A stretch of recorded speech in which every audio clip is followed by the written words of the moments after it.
bagus. Awake sing ora apik. Pak Marti bagus terus ya terus soalnya luar kota terus. Makanya badannya sehat. Semakin sehat semakin makmur. Iya. Saya juga ini mau ngadekan pas mulai sesek.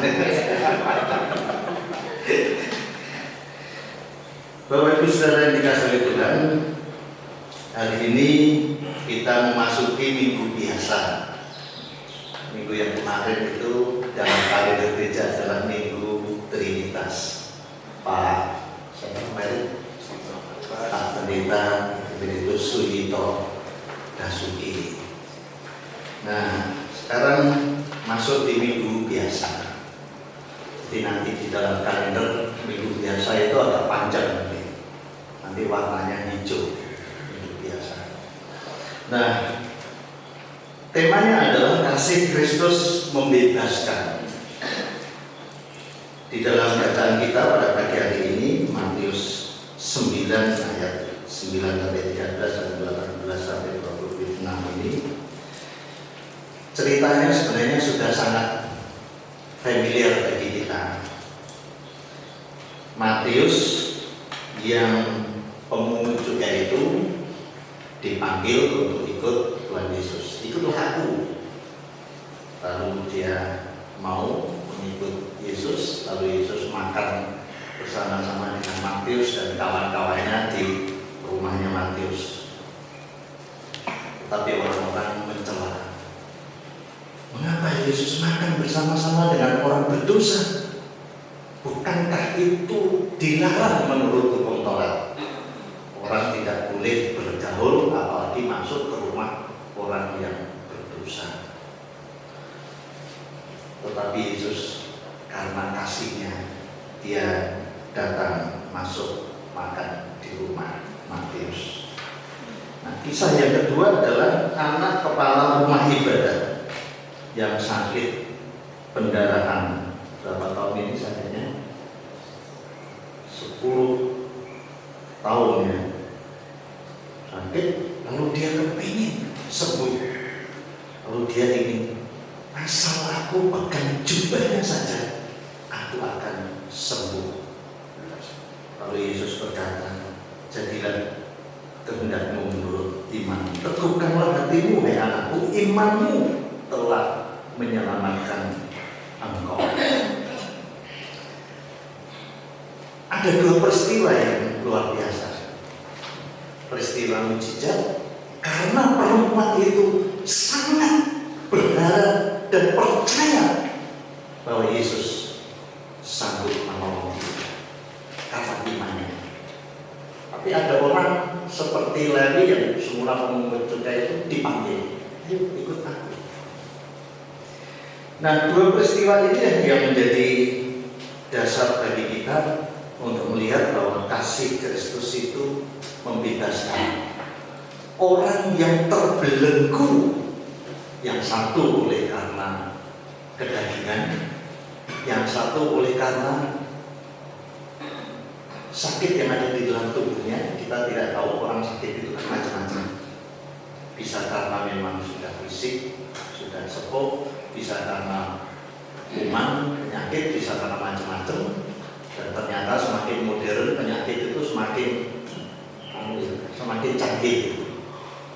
Ada orang sakit karena pikiran, ada orang sakit karena stres, ada orang sakit karena bingung mikir besok piye masa depannya, ada orang sakit karena bingung bayar utang. Macam-macam. Tapi juga ada orang yang sakit karena kuasa-kuasa kegelapan. Yang kita hadapi kan biasanya karena cuaca, karena kuman, karena virus. Kemarin ada COVID, sekarang tidak tahu ada yang baru lagi. Karena usia lanjut, karena kolesterol, hipertensi, terus apa lagi? Sekarang enggak. Iya, gula darah, macam-macam sekarang. Nah, saat ini si perempuan ini nggak tahu secara medis Ini penyebabnya apa dia tidak tahu. Pokoknya dia sakit. Kemarin kita mendoakan Bu Willy di atas ya, ibunya Bu Indah. Selain sudah sepuh juga akan menjalani operasi. Kalau tidak salah hari ini yang jalan. Oh, ditunda lagi. Ya, semoga Tuhan menjamahkan memberikan kekuatan pertolongan sehingga operasinya berjalan dengan baik. Si perempuan ini tidak tahu, aku kok sakit itu kenapa dia tidak tahu. Pokoknya dia pengen sembuh dan minta pertolongan pada Tuhan Yesus. Asal aku menjamah jubahnya, aku sembuh. Cuma itu yang dia miliki. Iman yang seperti itu yang dia miliki. Tetapi berbeda dengan Lewi. Lewi merasa dirinya hebat karena dia punya harta yang banyak, tetapi di mata masyarakat pada waktu itu dia melakukan dengan cara yang berdosa. Si pemungut cukai, di mata orang banyak dia adalah kumpulan orang-orang berdosa. Dia merasa tidak butuh pertolongan dari orang lain karena saya sudah mampu dengan diri saya, dengan hidup saya. Tetapi di mata Tuhan lain. Di mata Tuhan kamu harus bertobat. Di mata Tuhan Matius melakukan dosa, kesalahan, dan dia sampai hari itu belum menyadari bahwa yang dilakukan itu salah dan berdosa. Maka dia harus bertobat. Dan setelah dia bertobat mengikuti Yesus, akhirnya Matius ini menjadi murid Tuhan Yesus. Dari seorang berdosa mengikuti Tuhan Yesus, lalu menjadi murid Yesus, terjadi perubahan. Dari orang yang sakit pendarahan, perempuan itu lalu dijamah oleh Tuhan Yesus karena imannya, dan dia menjadi sehat kembali. Ada perubahan hidup. Dan kasih Tuhan, kasih Kristus adalah kasih yang membebaskan orang dari penderitaan. Ada orang yang sehat secara jasmani tapi hidupnya menderita. Ada orang yang secara fisik lemah tapi hidupnya bahagia. Jadi yang dimaksudkan oleh Tuhan Yesus di sini adalah membebaskan orang dari penderitaan hidup. Bisa dia itu hartanya banyak tetapi hidupnya menderita di mana Tuhan, hidupnya tidak berkenan di hadapan Tuhan. Ada yang karena perempuan ini tidak punya harapan hidup, lalu dia memohon kepada Tuhan Yesus. Jadi yang dibebaskan di sini adalah orang yang hidupnya menderita. Penyebabnya banyak macam-macam. Orang lain tidak sadar bahwa hidupnya sebenarnya tidak berkenan di hadapan Tuhan. Tapi si perempuan ini menyadari bahwa ia butuh pertolongan. Itulah sebabnya kepada Lewi Tuhan Yesus memanggil, itulah aku. Ayo. Tapi si perempuan ini, aku mau dijamah oleh Tuhan Yesus. Nah, Bapak Ibu sudah dikasih Tuhan.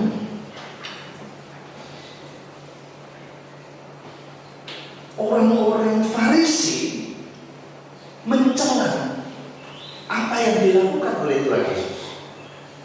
Kenapa dia makan bersama-sama dengan orang berdosa?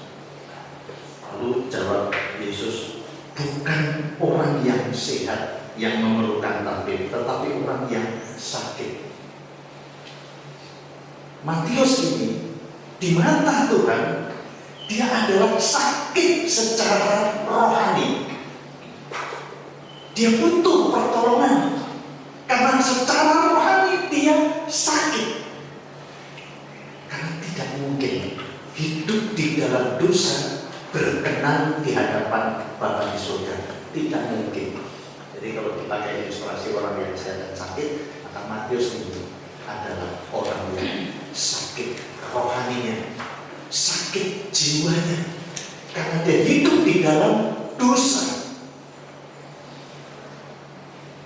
Itulah sebabnya maka Yesus, aku datang bukan untuk memanggil orang benar, melainkan orang berdosa. Yang dicari oleh Tuhan Yesus adalah orang berdosa. Kalau orang benar, sudah jelas dia akan datang kepada Tuhan. Tapi kalau orang berdosa, bagaimana dia mau datang kepada Tuhan? Dia akan tidak menyadari dengan dosanya. Bapak Ibu Saudara dikasih oleh Tuhan, mari kita merenungkan apa kasih yang diberikan oleh Tuhan Yesus kepada mereka. Kalau saya boleh menyimpulkan itu, bahwa kasih Tuhan adalah wujud dari kekudusan. Dan kekudusan adalah buah karya Roh. Kasih itu sebagai wujud dari kekudusan. Tanpa kekudusan tidak mungkin seseorang berbuat kasih. Tapi kekudusan itu hanya terjadi oleh pekerjaan Roh. Itulah sebabnya ketika Tuhan Yesus melakukan mukjizat, banyak orang yang bertanya pada waktu itu, dengan kuasa apa kau melakukan semuanya ini? Lalu ketika Yesus menjawab, jika pada waktu mengusir Beelzebul, apa ini? Beelzebul itu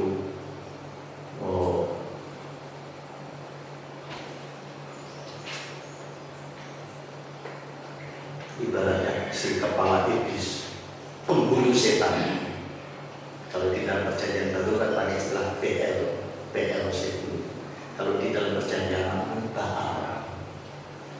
Baal di dalam perjanjian baru ada tambahnya Beelzebul. Nah, jikalau aku mengusir setan dengan kuasa Allah, maka kerajaan Allah ada padamu. Karena orang di dunia ini ada yang melakukan seolah-olah mengusir setan, tetapi dengan kuasa setan. Tidak tahu Bapak Ibu kira-kira pernah dengar seperti itu atau tidak? Di Alkitab kan ada kaitannya dengan Beelzebul, mengusir setan, tapi dengan kuasa setan. Sehingga orang bertanya, apa benar Yesus mengusir setan? Dengan kuasa apakah dia melakukan semuanya itu? Jika mengusir setan dengan kuasa Allah, maka kerajaan Allah ada padamu. Yang dilakukan Tuhan Yesus adalah dia menyatakan pekerjaan Roh di tengah-tengah dunia ini.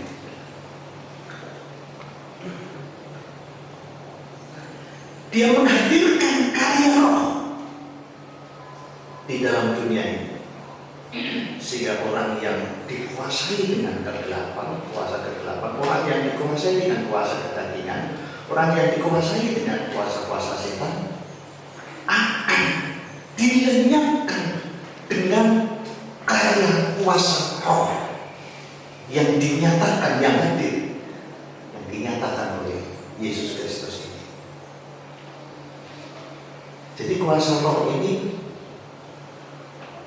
akan menguduskan kehidupan seseorang, dan kuasa Roh ini akan dinyatakan dengan kasih. Orang yang membutuhkan, mengharapkan pertolongan, dia kasihi, seperti perempuan yang sakit beneran.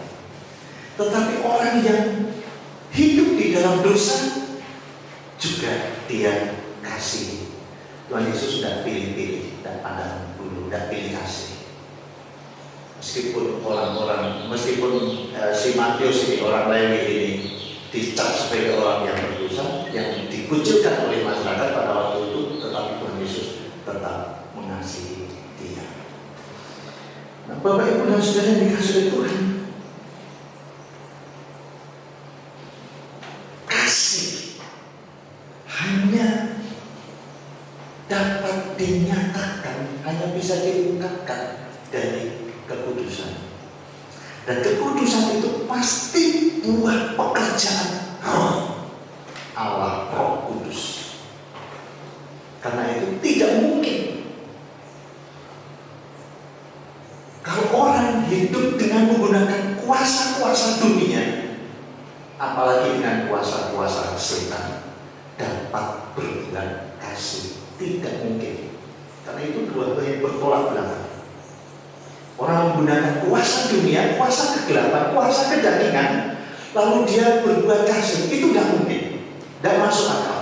Karena itu hal yang bertolak belakang dengan kasih. Nah, yang dilakukan oleh Tuhan Yesus adalah mengasihi. Karena apa? Karena kasih itu ada di dalam Yesus Kristus. Karena apa? Karena kekudusan ada di dalam Yesus Kristus. Karena apa? Kuasa Roh itu ada di dalam Yesus Kristus. Dan ini dibuktikan dengan perbuatan ajaib yang dilakukan oleh Tuhan Yesus. Sehingga orang harus tahu dan percaya. Jadi seluruh kaum Israel harus tahu dengan pasti bahwa Allah yang telah membuat Yesus yang kamu salibkan itu menjadi Tuhan dan Kristus. Kisah 2 ayat 36. Nah, karena kita ini orang percaya, orang beriman di dalam Yesus Kristus, maka hidup kita harus menyatu dengan Kristus, supaya kita juga menjadi milik Kristus. Seperti Matius, ketika dipanggil lalu dia menjadi pengikut Yesus, setelah itu dia diberikan kuasa Roh Kudus oleh Yesus Kristus, lalu dia menjadi murid Yesus. Dan rasul-rasul ini, Matius dan kawan-kawan yang lainnya itu juga diberi kuasa untuk melakukan mujizat. Tetapi siapa yang mengikatkan dirinya kepada Tuhan menjadi satu roh dengan Dia. 1 Korintus 6 ayat 17. Murid Matius yang dipanggil lalu mengikut Yesus, dan kemudian dia dipilih untuk menjadi murid, lalu hidup menyatu di dalam Kristus. Lalu di sini dikatakan, tetapi siapa yang mengikatkan dirinya pada Tuhan menjadi satu roh dengan Dia. Begitu juga di dalam Timotius, jika kita bertekun, kita pun akan ikut memerintah dengan Dia. Jika kita menyangkal Dia, Dia pun akan menyangkal kita. Nah, Bapak Ibu Saudara dikasih oleh Tuhan, kita sebagai orang Kristen seringkali kita hidup untuk mengasihi Tuhan melalui pelayanan kita.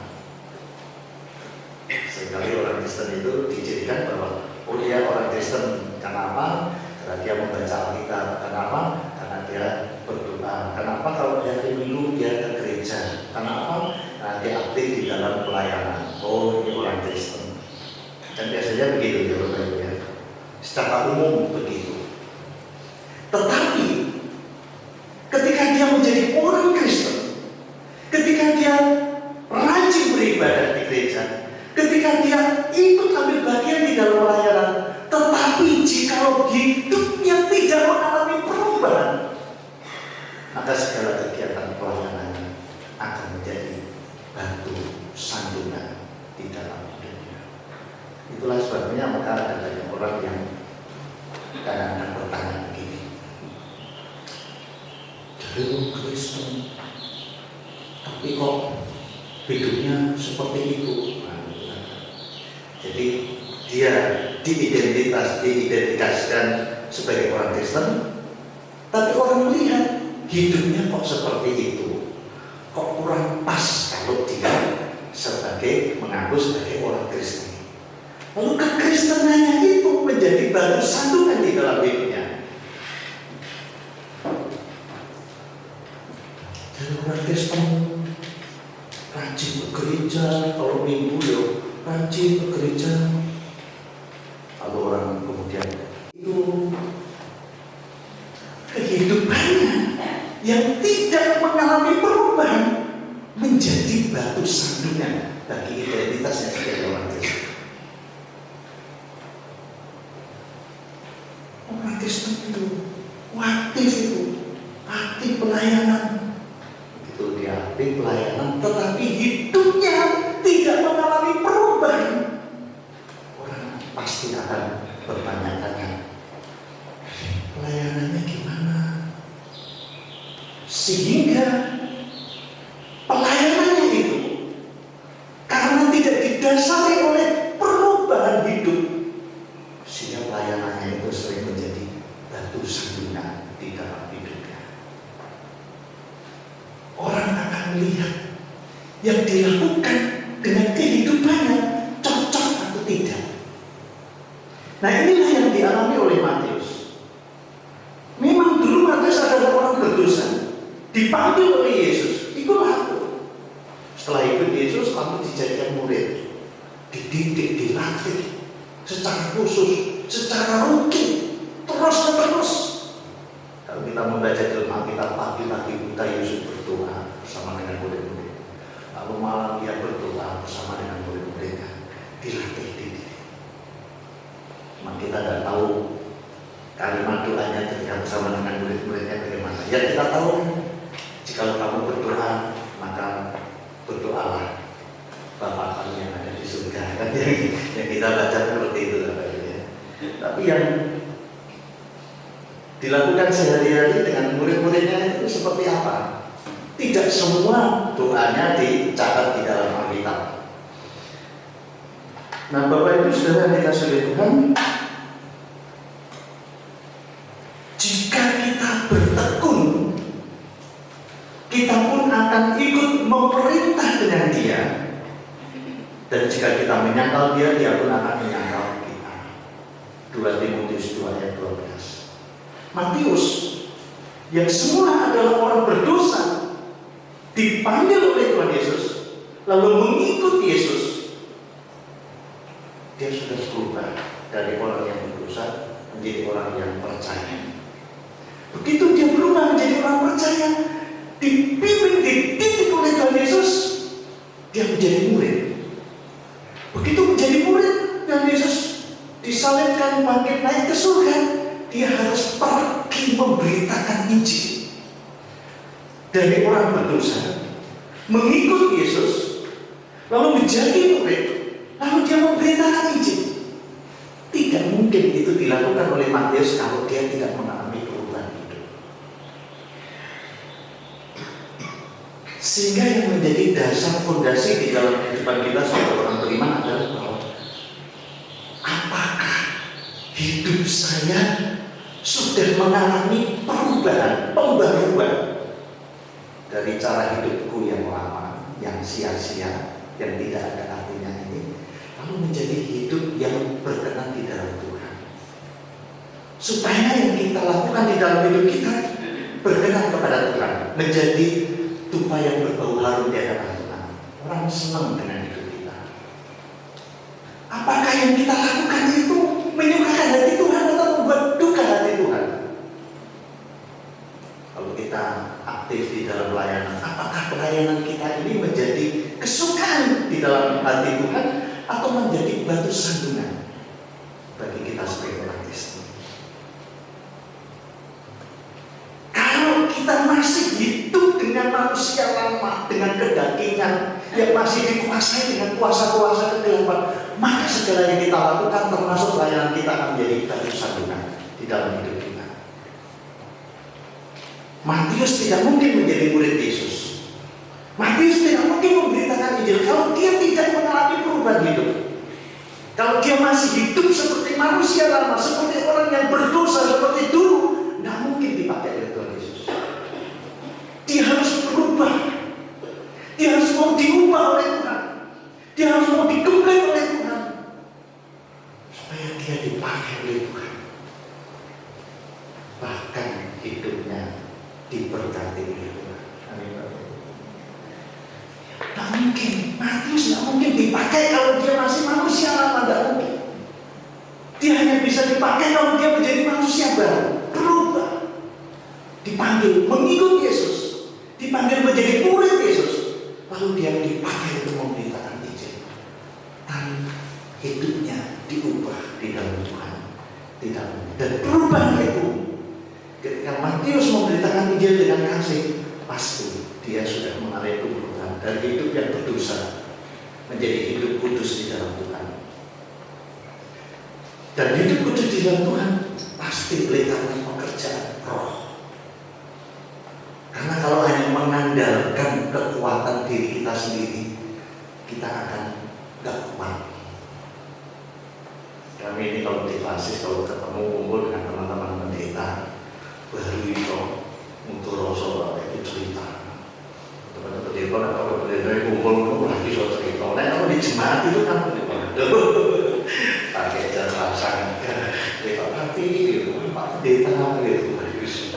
Tapi dari mana jangan ngomong. Mana kalau pendeta tamu waktu kesempatan ya. Kesempatan buat soal pendeta. Sepatunya itu sandalnya jebol jadi sandalannya. Hanya sandalnya Pak. Tapi itu Pak Heru gitu. Rai Manuel ngomong. Iya. Tapi kalau di kelas itu lebih mana lagi Bapak Ibu, lebih terbuka lagi. Beban-beban teman-teman pendeta semua curhat di sana. Nah, tapi kalau saya masih memakai manusia kedagingan saya, pelayanan saya pasti tidak akan berkenan di hadapan Tuhan, akan menjadi batu sandungan. Banyak teman-teman pendeta yang maaf, gak sampai akhir udah apa ini kimoso, gak sampai tamat udah berhenti di tengah jalan. Kedagingan gak akan mampu, gak akan kuat. Tanpa pekerjaan roh gak akan mampu. Stres meskipun melayani di dalam gereja, tanpa roh, tanpa karya Roh Kudus tidak akan mampu. Begitu juga di dalam hidup kita, kalau kita hanya mengandalkan kepandaian kita menghadapi berbagai macam beban tugas di dalam hidup kita, saya yakin Bapak Ibu akan stres juga. Berat menyelesaikan hidup hanya mengandalkan kemampuan intelektualitas kita, kepandaian kita, hanya itu saja. Banyak orang pintar yang jatuh di dalam dosa dan karirnya habis hanya gara-gara dia jatuh di dalam dosa. Masa depannya habis, selesai, tamat. Kalau kita nonton berita di televisi, banyak dokter, profesor begitu ketangkap KPK, tamat apa itu, selesai. Kenapa? Karena dia hanya mengandalkan kepandaiannya saja, tapi hidupnya di dalam Tuhan tidak diperbaiki, hidupnya di dalam Tuhan tidak mengalami pembaruan, hidupnya di dalam Tuhan tidak mau bertobat, tidak mau diubah oleh Tuhan. Masa depannya bisa tamat karena dia jatuh di dalam dosa, apalagi di dalam pelayanan. Nah, oleh karena itu Bapak Ibu dan Saudara dikasih oleh Tuhan, kasih Tuhan itu membebaskan supaya hidup kedagingan kita, dosa kita ini dilepaskan oleh Tuhan oleh karena kasih-Nya, dan itu adalah pekerjaan roh, roh yang menguduskan, dia yang membebaskan segala dosa dan kedagingan kita dengan kasih. Tanpa pekerjaan roh kita tidak akan mampu mengasihi orang lain.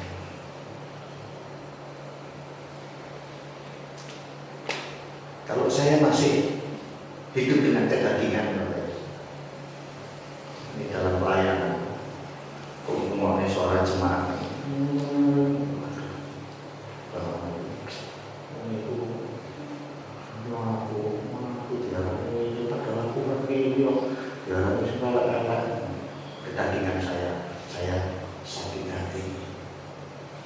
saya tersinggung, saya kecewa, saya sakit hati, maka sakit hati saya akan menjadi batu sandungan di dalam pelayanan saya, dan pasti tidak akan tidak berkenan di hadapan Tuhan kalau saya melayani. Karena sakit hati, tak puing-puing begini saja orang di aku wong ibu kita mau satu kosong ngomong aku satu waktu dari orang itu kuat harusnya keluar dari bed drone.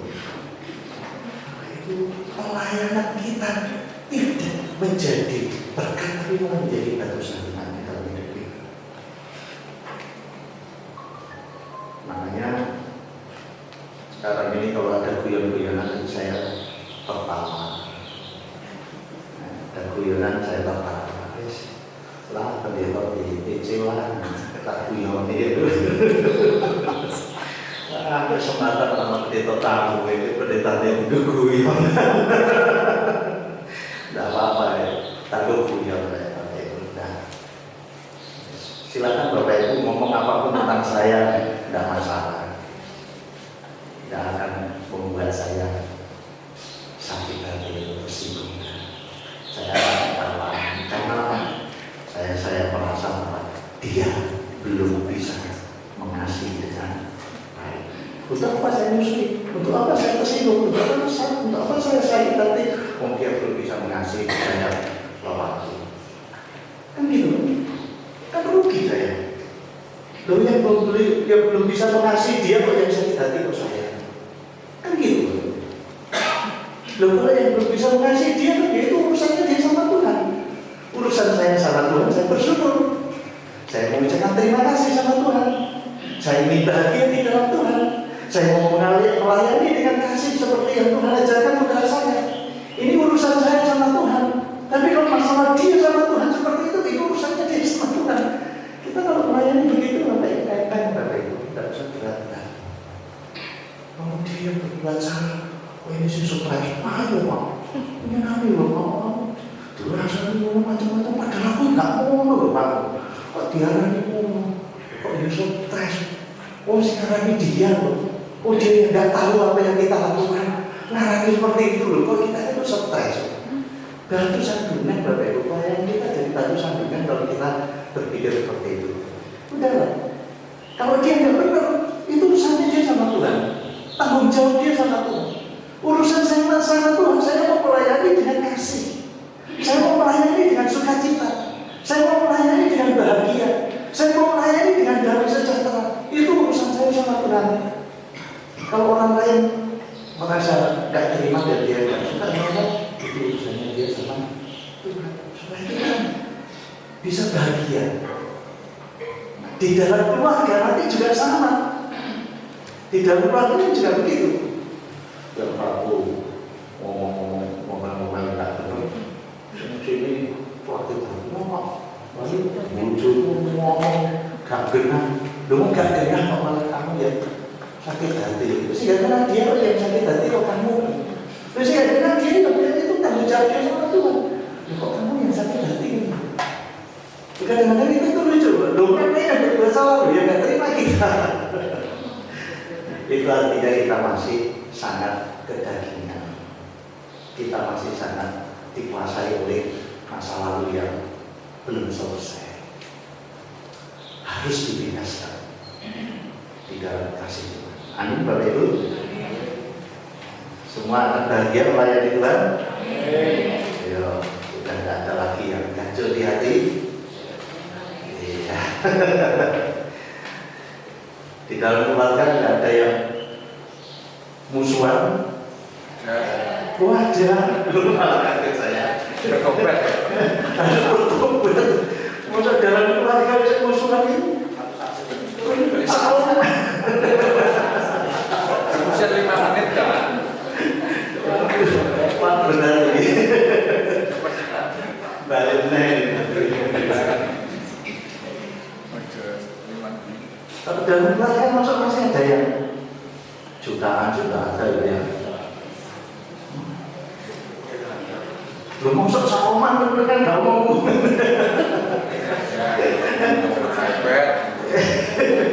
Tuh, satu kali-kali. Oh bertobat, diingatkan oleh sesepuh kita. Bertobat. Bertobat dulu. Saoman jutaan. Zaman sekolah minggu gitu kalau jutaan. Kok malah lucu kalau nanti sama anak kita, halo bapak ibu, wawose yo. Bapak ibu ini kan mau di sini. Yo, karena dia dicekel sama anaknya bapak ibu. Yo, wow, bapak ibu. Kita ingin hidup bahagia, bukan hanya mau mengikut Tuhan Yesus, tetapi berubah, bertobat. Aku datang bukan untuk mencari orang yang benar, tapi mencari orang berdosa, supaya orang yang berdosa itu bertobat, berubah menjadi pengikut Yesus, akan dipakai oleh Tuhan untuk memberitakan kasih. Amin, Bapak Ibu. Mari kita berdoa. Tuhan, terima kasih, kami ucap syukur.